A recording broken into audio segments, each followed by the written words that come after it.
nge-approach mentor. Oke, ini aku nge-approach mentor namanya Mas Yanuar Nugroho. Nah, ini aku nge-email di perkenalan di Mutiara Nabila. Ya, jadi ini contohnya mungkin bisa nanti teman-teman sesuaikan gitu ya. Jadi Dear Pak Yanuar, semua dalam keadaan baik dan sehat, memperkenalkan diri. Jadi aku kenalan dulu, aku ini siapa. Aku tahu beliau ini orang yang sibuk, ya. Jadi mungkin beliau hanya membalas orang-orang yang memang sekiranya penting gitu buat beliau. Oke, suara aku kedengaran jelas? Kedengaran nggak, Mbak? Terdengar, Kak. Oke. Misalnya tadi tulisannya internet unstable. Nah, jadi aku pernah ketemu sama beliau di suatu acara, dan aku mendapatkan kontak beliau tuh nyari di Google, gitu kan. Aku nyari di Google terus ketemu website ini, dan akhirnya dapat emailnya Pak Yanuar ini. Akhirnya aku coba approach, aku jelasin aku kerja di sini, aku kerja bareng Mas Sony Mumbunan, ini yang salah satu mentor karir aku. Kemudian beliau ini temenan sebenarnya Pak Sony dengan Pak Yanuar, kayak gitu. Nah, dari situ aku banyak tahu tentang cerita Pak Yanuar, dan Pak Yanuar ini salah satu penerima beasiswa Chevening sebelumnya. Jadi aku pengen latihan wawancara Chevening sebenarnya sama beliau, gitu. Sampai akhirnya aku ngejelasin tujuan aku ngehubungin beliau bahwa aku akan tes wawancara itu tanggal 8 April. Nah, aku pengen ngobrol sama Pak Yanuar untuk persiapan aku wawancara tersebut. Dan ini sebenarnya aku agak mepet sih ngehubungin beliau tanggal 4, dan aku wawancara tanggal 8.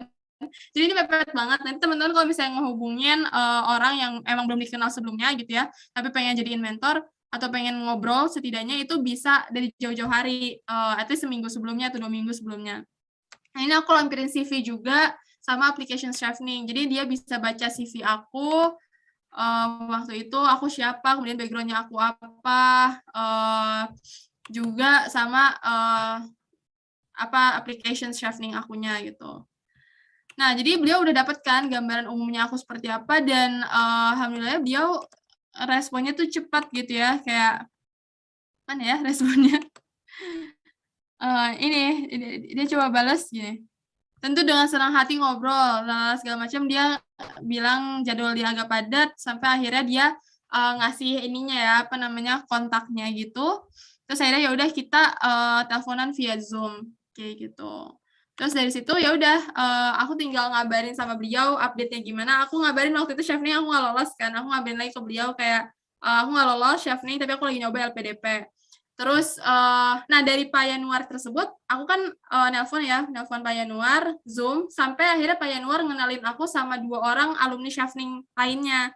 Nah, dari itulah aku dapat 2 orang kenalan ya, kakak-kakak ini, mbak-mbak ini, yang akhirnya aku latihan wawancara lagi. Jadi selain latihan wawancara sama Pak Yanuar, aku pun dari beliau dapat network 2 orang lagi yang alumni Chevening, dan aku latihan wawancara ketemu langsung, bahkan sama latihan wawancara lewat Zoom 2 kali, totalnya 4 kali gitu sama mbak-mbaknya.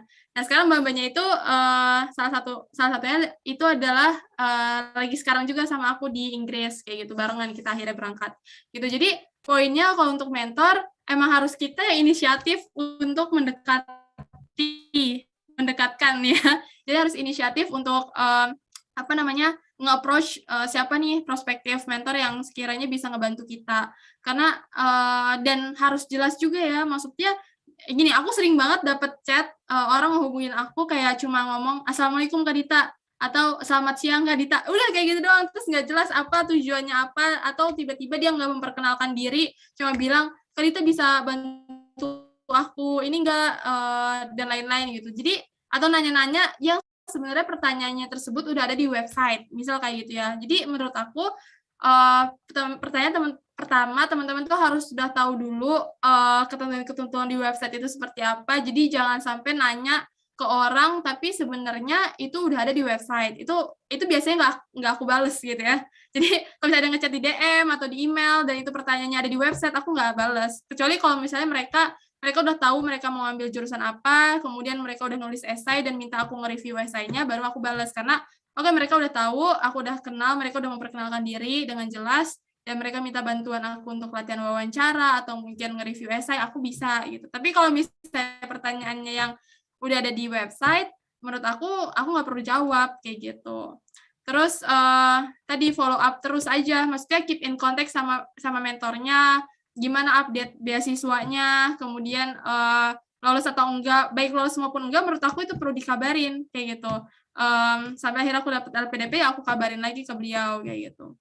Jadi itu sih salah satu caranya untuk approach emang yang belum kita kenal ya. Tapi kalau misalnya orang yang emang udah kita kenal, senior kita yang udah kita kenal, itu tinggal lebih santai gitu ya, lebih santai memperkenalkan dirinya.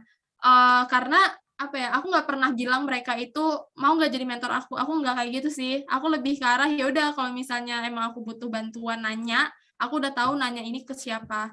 Kayak gitu, nanya misalnya latihan wawancara, aku udah tahu mau nanya latihan wawancara ke siapa, esai ke siapa, sampai akhirnya aku di UCL sekarang pun aku punya mentor UCL aku. Jadi kalau aku bingung-bingung dengan masalah perakademikan UCL aku, ya aku bakal nanya ke beliau, ke orang yang di UCL sebelumnya gitu. Jadi nggak perlu nge-state mau nggak jadi mentor, menurut aku nggak perlu, tapi kita tahu bahwa kita bisa nanya ke orang tersebut kalau misalnya kita butuh bantuan, kayak gitu.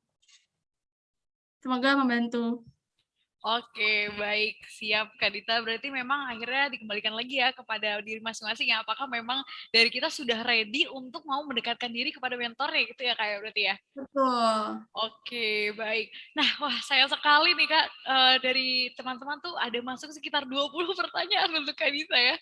Tapi memang karena keterbatasan waktu, kami hanya bisa apa ya, memberikan kesempatan untuk beberapa pertanyaan saja. Mungkin ini pertanyaan selanjutnya nih yang mungkin tadi juga belum sempat di-mention sepertinya, dan apabila memang Kak Dita berkenan, boleh, apabila mungkin Kak Dita kurang berkenan juga tidak apa-apa. Mengenai biaya Kak, atau total pengeluaran yang mungkin dikeluarkan gitu. Karena tadi kan Kak Dita juga sempat mention ya bahwa ada fee dalam pendaftaran atau juga IELTS Kak Dita sendiri. Kira-kira mungkin kalau Kak Dita berkenan dari awal hingga akhir, kira-kira tuh seberapa banyak sih Kak akhirnya pengeluaran yang dikeluarkan untuk mendapatkan beasiswa ini? Silakan Kak. Ya, itu juga ya alasan tadi kenapa aku bekerja dulu, karena di keluarga aku pun ayah aku udah meninggal, jadi yang bekerja itu ya anak-anaknya gitu ya, aku, kakak aku gitu. Jadi, untuk sehari-hari, kemudian untuk aku persiapan S2 pun, dari kita bekerja kayak gitu. Nah, sebenarnya aku udah pernah buka Q&A gitu di Instagram aku, nanti teman-teman bisa lihat di Instagram. Nah, aku udah ngejelasin juga tuh tentang berapa banyak uang yang aku keluarin ya. Jadi kalau misalnya aku bisa rinciin, itu udah aku taruh highlight. Nah, di highlight itu aku bilang bahwa, pertama adalah les IELTS. Les IELTS ini kurang lebih aku keluar sekitar 8 juta. 8 juta ini, karena aku ngikut di berbagai tempat les ya, dan itu kan aku ngambil tesnya sampai 2 kali, karena sebelum tes pertama aku les, kemudian tes kedua aku sebelumnya juga les lagi. Jadi tiap orang pasti kebutuhannya beda-beda. Kalau emang udah jago bahasa Inggris ya berarti nggak perlu nggak perlu les, sebenarnya nggak apa-apa, bisa belajar sendiri kan yang aku udah bilang tadi.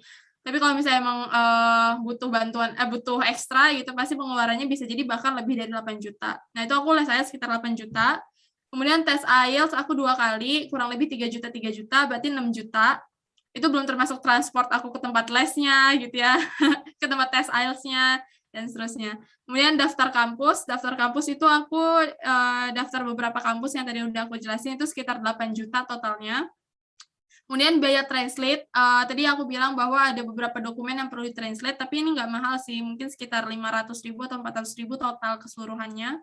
Kemudian biaya copy editing. Nah, copy editing ini yang aku biasanya agak mahal. Waktu itu aku copy editing esai Chevening yang lumayan banyak, itu hampir sekitar 4 juta lah ya, total semua esai ya. Maksudnya nggak cuma Chevening doang, total esai beasiswa, kemudian esai LPDP, kemudian esai lain-lain. Itu proses copy editing 4 juta. Tapi ini sebenarnya nggak wajib ya copy editing. Itu karena aku ngerasa aku pengen maksimal aja gitu ya dalam setiap prosesnya. Jadi ya udah di copy edit supaya hasil bahasa Inggrisnya tuh lebih bagus. Jadi total-total tuh sekitar 26,4 juta. Ya, ini baru hal-hal esensialnya aja, belum hal-hal yang perintilan-perintilan kita beli apa segala macam gitu ya. Dan masih banyak pengeluaran-pengeluaran yang nggak terduga. Tadi ya karena saking besarnya tersebut gitu ya, pengeluaran yang kayaknya aku butuhkan waktu kemarin. Jadi ya udah, jadi tiap gajian gitu ya udah untuk saving gitu, untuk persiapan S2. Jadi apa ya, kebutuhan sendirinya pun ya perlu kita hemat-hemat lah kayak gitu. Itu kalau misalnya teman-teman dalam kondisi mungkin sama seperti aku gitu ya. Tapi kalau misalnya emang udah banyak support dari orang tua, itu akan lebih lancar lagi seharusnya ya. Jadi apa namanya mungkin bisa ambil les lagi atau mungkin bisa ekspor lebih banyak hal kayak gitu. Gitu sih kurang lebih Kak Andini. Oke, baik. Wah, mungkin bagi beberapa orang ini langkah yang sangat fantastis ya, Kak Dita, karena juga akhirnya banyak sekali pengeluaran yang dikeluarkan gitu. Tapi mungkin berarti dari Kak Dita sendiri memilih untuk bekerja dulu yang nanti akan membantu dalam proses pengeluaran semua uang itu berarti ya, Kak ya? Oke. Ya, karena belum ini juga nanti kalau misalnya teman-teman udah dapat keterima beasiswanya, kan kita perlu ada pengeluaran yang harus kita tanggung dulu gitu kan sebelum akhirnya di reimburse dan segala macam. Itu kan perlu ada saving lah, perlu ada pegangan setidaknya gitu. Oke, baik. Berarti juga tergantung dari masing-masing dari kita ya, apakah sekiranya kita sudah ready secara mental, fisik, dan uang juga untuk bisa memulai Ya, seluruh proses persiapan S2 atau sekiranya memang harus bekerja dulu gitu ya, Kak. Akhirnya dikembalikan pada diri masing-masing ya, Kak, berarti. betul. Oke, baik. Wah, sayang sekali waktunya sangat terbatas sekali. Ini pun sebenarnya sudah lewat nih. Terima kasih banyak kepada Kak Dita dan mohon maaf sekali kepada teman-teman yang sekiranya belum terjawab pertanyaannya. Nah, kira-kira nih Kak, di manakah teman-teman nih partisipan ini jika ingin bertanya lebih jauh tentang beasiswa S2 kepada Kak Dita? Melewati apa nih Kak? Oh iya, sebenarnya bisa lihat di page Instagram aku ya. Jadi ntar aku share di chat. Nah itu teman-teman bisa tanya situ. Ada juga email juga yang aku share.